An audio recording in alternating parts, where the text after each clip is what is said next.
Anda kembali di Selamat Pagi Indonesia, pemirsa. Dunia pendidikan lagi-lagi dibuat gempar. Kenapa? Kali ini di Kota Tasikmalaya, di mana dibuat gempar dengan adanya kasus dugaan kekerasan di lingkungan sekolah.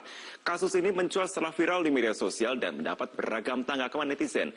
Kini kasus ini dalam penanganan pihak kepolisian Polres Tasikmalaya Kota. Lagi-lagi, kasus kekerasan terjadi di lingkungan sekolah. Kali ini terjadi di Tasikmalaya, Jawa Barat.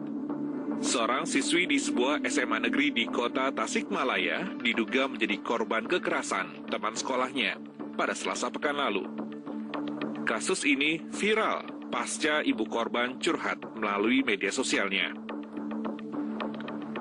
Dalam unggahan pada akun Instagram, ibu korban membagikan foto sang anak yang mengalami luka pada bagian wajah di bagian pelipis mata sebelah kiri dan mengalami lebam di 3 titik bagian tubuhnya, usai diduga dianiaya teman sekolahnya.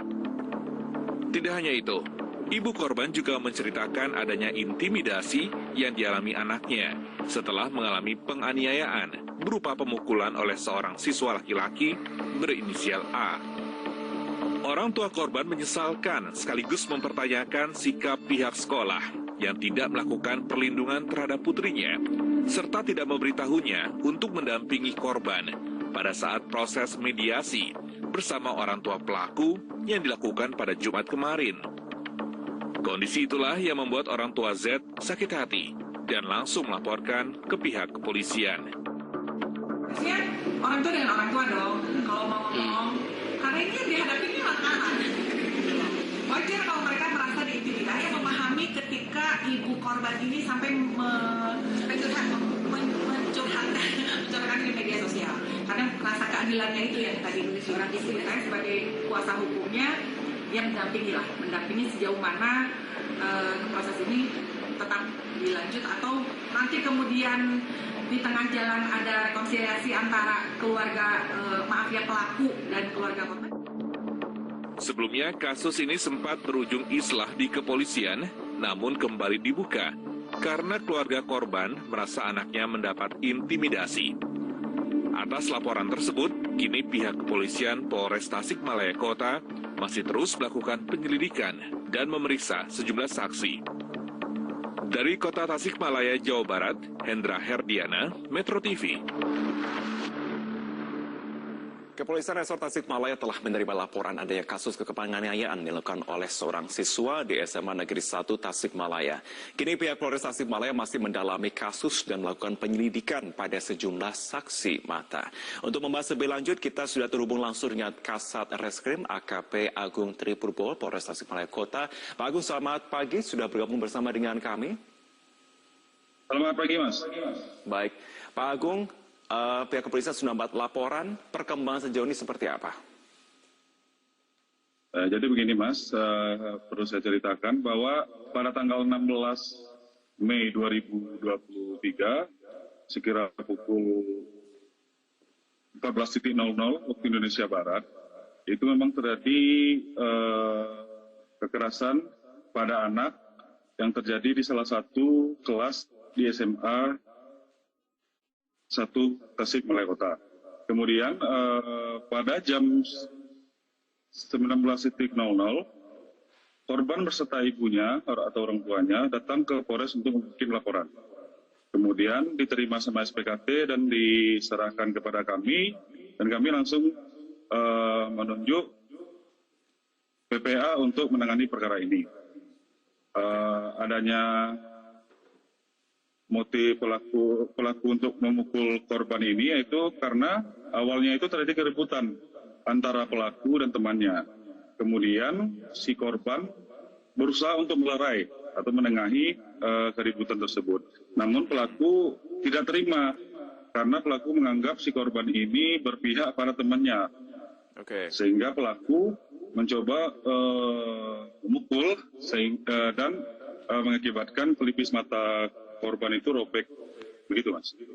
Oke, sejauh ini bagaimana kondisi dari korban dan juga penanganannya dari segi psikologis? Apakah masih ditangani oleh pihak terkait di sini? Untuk kondisi korban, alhamdulillah, Mas, pada saat ini berangsur pulih dan sudah bisa mengikuti pembelajaran kembali dan sudah masuk sekolah. Nah, Oke. begitu Mas. Bagaimana dengan pelaku? Kalau untuk pelaku ya masih sekolah juga Mas. Sembari kita meminta keterangan dan untuk perkara ini sekarang sudah kita naikin penyidikan Mas. Kita akan minta keterangan saksi-saksi yang lain. Adapun saksi yang sudah kita periksa itu ada 4 saksi, yaitu saksi yang melihat, korban, pelaku, dan orang tuanya. Begitu. Oke.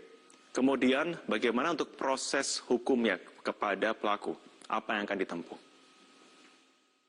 Untuk proses hukumnya, setelah kami menaikkan status dari penyidikan, selanjutnya kita akan melakukan koordinasi dengan Bapas, Mas, untuk melakukan proses diversi sebagaimana yang diamanatkan Undang-Undang Nomor 11 Tahun 2012 tentang sistem peradilan pidana anak.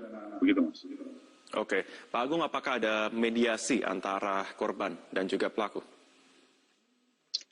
Jadi begini Mas, pada tanggal 16 dia laporan, itu kita masih tahap lidik. Kemudian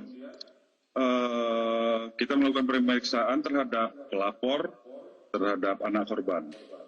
Dan tanggal 17 sehari setelah dia melakukan laporan itu, terjadilah mediasi antara para pihak sepakat menempuh proses RJ, Restoratif Justice. Kemudian orang tua korban dan orang tua pelaku datang ke sekolah. Setelah diislahkan di sekolah, barulah datang ke Polres, Mas. Pada saat itu datang ke Polres, kita langsung melakukan RJ dan kita lengkapi syarat formulir dan materialnya. Dan pada tanggal 19 kedua belah pihak, para pihak, orang tua korban dan orang tua pelaku datang lagi ke sekolah. Nah, pada saat itulah pihak keluarga terduga pelaku anak yang berkonflik dengan hukum ini, yang menyinggung perasaan orang tua korban, Mas. Kemudian pada saat itulah juga orang tua korban memviralkan perkara ini. Atas viral tersebut, kami sebagai penyidik langsung menjemput bola, mendatangi pihak pelapor dan menanyakan keinginan dari pihak pelapor. Dan jawaban dari orang tua pelapor ini atau orang tua korban ini, dia ingin proses ini lanjut. Dan kami akan melengkapi keterangan para saksi dan melimpahkan Bapas. Jadi perlu kami tegaskan, Mas, pihak korban ini atau orang tuanya ini bukan mengatakan kekecewaan terhadap pihak kepolisian, namun terhadap pihak sekolah dan pihak orang tua terduga pelaku anak ini, Mas. Dan kami bertekad untuk perkara ini akan kami proses sesuai dengan peraturan yang berlaku, Mas. Pak Agung, ketika kasus ini naik kepada proses penyidikan, akankah ada konsekuensi hukum kepada pelaku anak? Ada, Mas, konsekuensi hukumnya itu sebagai undang-undang yang nomor 11 tahun 2012 tentang perlindungan anak itu kita akan kenakan pasal pasal 12 tahun 2022 dalam ancaman hukuman itu 3 tahun 8 bulan. Oke, Pak Agung, terakhir ada narasi yang juga dibentuk oleh pihak orang tua dari korban, bentuk kekecewaan, dan juga mengatakan bahwa orang tua dari terduga pelaku anak ini merupakan pejabat di Inspektorat Jenderal Kemendikbud. Bagaimana tanggapan Anda, Pak Agung? Itu tidak masalah, Mas. Memang adanya seperti itu. Orang tua dari pelaku ini memang bekerja di Kementerian Pendidikan dan Budaya, kalau nggak salah. Nah, dan kami akan tetap lanjut proses ini, Mas. Karena dari pihak korban mau proses ini lanjut dan kami bertekad akan menyelesaikan perkara ini sesuai ketentuan yang berlaku. Gitu, Mas.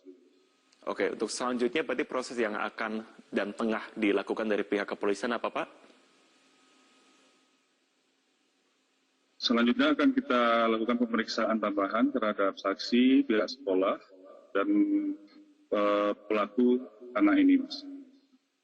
Baik, terima kasih Satreskrim AKP Agung Tripurbowo, Polres Tasikmalaya Kota Surabaya bersama dengan kami di Selamat Pagi Indonesia. Terima kasih, Pak Agung. Pemirsa, kami akan kembali usai jeda Headline News dengan informasi lain untuk Anda.